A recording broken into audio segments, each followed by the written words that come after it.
Pemirsa, Polres Aceh Besar mengungkap sejumlah kasus yang dominan sepanjang tahun 2019.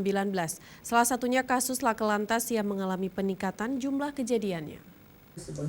Tahun 2019, Polres Aceh Besar menangani 331 kasus laka lantas, mengalami peningkatan jumlah dari 210 kasus pada tahun 2018. Dari jumlah tersebut, 39 orang meninggal dunia.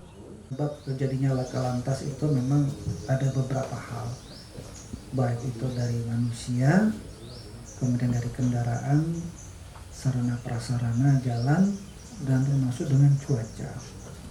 Faktor memang kurangnya disiplin kedewasaan di dalam keselamatan berlalu lintas memang harus perlu ditingkatkan kembali. Peningkatan kasus laka lantas ini juga karena bertambahnya data laka tunggal yang ditangani Polres Aceh Besar yang sebelumnya ditangani BPJS.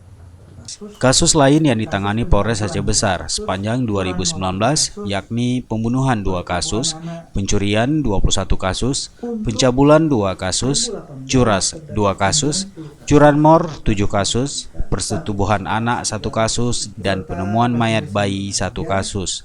Selain Kasat Narkoba AKP Raja Aminuddin dan Kasat Lantas Ibtu Siti Amelia turut hadir pada konferensi pers ini, Kasat Reskrim Ibtu Yoga Prasetya dan Kasubag Humas Ibtu Ibrahim.